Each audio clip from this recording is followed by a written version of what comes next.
मोतीपुर नाम का एक गांव था। उस गांव में आज बहुत दिन के बाद बारिश पड़ रही थी। गांव के बच्चे बहुत खुश थे और खुशी से नाच रहे थे। थोड़ी देर बाद अचानक बारिश बंद हो गई। दीदी, बारिश चली गई, चलो अब घर को चलते हैं। हाँ, चल जाते हैं घर। दोनों घर की तरफ जा ही रहे थे, तभी आसमान से जोर की बिजली चमकती है और दोनों भाई वहीं पर बेहोश हो जाते हैं। घर पर माँ बहुत चिंतित होती है और वो अपने पति के पास चली जाती है। अजी, सुनते हो, बच्चे अभी तक नहीं आए। पता नहीं कहाँ रह गए। बाहर बारिश भी बहुत तेज की है और बिजली भी चमक रही है। पता नहीं मेरे बच्चे कहाँ हैं।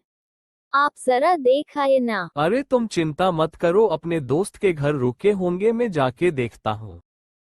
श्यामलाल बच्चों को ढूंढने चला जाता है।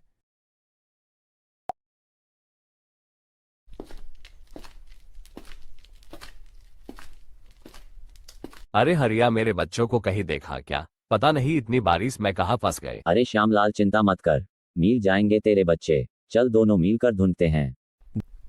दोनों मिलकर बच्चों को ढूंढने लगते हैं।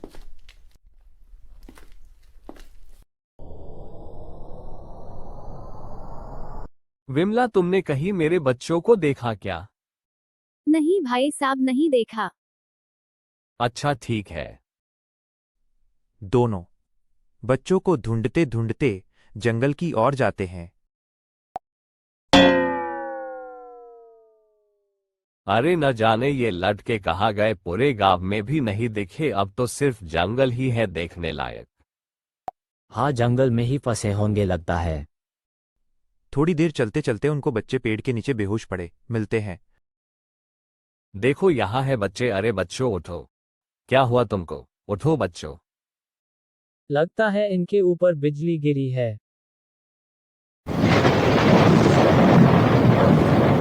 अब क्या करें? करना क्या है, जल्दी से इनको घर लेके चलो। हाँ चलो। बच्चों को घर लाके उनको अंदर रूम में सुलाते हैं। ये मेरे बच्चों को क्या हुआ? वे ऐसे बेहोश क्यों हैं? अरे भाभी जी, बच्चे हमें जंगल में पेड़ के नीचे बेहोश मिले। इनके ऊपर बिजली गिरी होंगी। हमें जल्द से जल्द डॉक्टर को बुलाना चाहिए। हाँ तो राह किसकी देख रहे हो? बुलाओ डॉक्टर को जल्दी। बहू शांत हो जाओ, कुछ नहीं होगा बच्चों को। मैं प्रार्थना करने जा रही हूँ। दादी पूजा घर में प्रार्थना करने के लिए जाती है।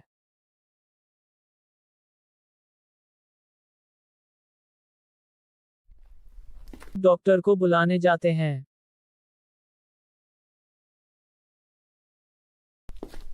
रामू और हरिया डॉक्टर को बुलाने हॉस्पिटल की ओर जाते हैं। डॉक्टर साहेब कहाँ गए? अभी तो डॉक्टर साहेब हॉस्पिटल में नहीं है, वो अपने ससुराल गए हैं। अच्छा, तो कितना समय लगेगा?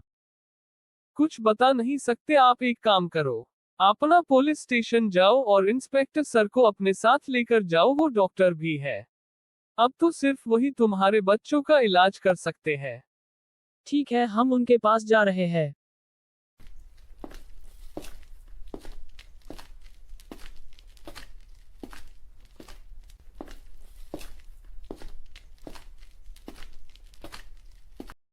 इंस्पेक्टर साहेब, मदद करो साहेब। अरे क्या हुआ भाई, इतना डरे हुए क्यों हो तुम लोग? साहेब, मेरे बच्चों के ऊपर बिजली गिरी है, वो लोग घर पर बेहोश पड़े हैं और हॉस्पिटल में डॉक्टर जी भी नहीं है। एक वार्ड बॉय ने बताया कि आप इंस्पेक्टर के साथ डॉक्टर भी है, इसलिए हम आपके पास मदद के लिए आए हैं सर। अच्छा ठीक है, चलो बच्चों के पास। जी सर, चलिए।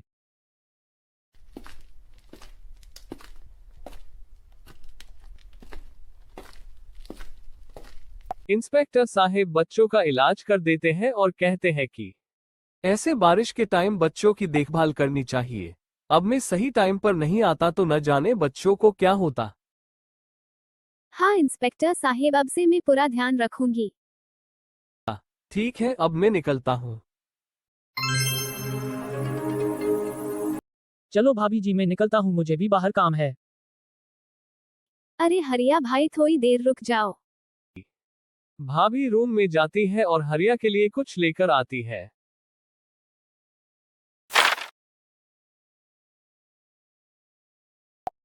रामू भैया चलो मैं निकलता हूँ। हाँ हरिया।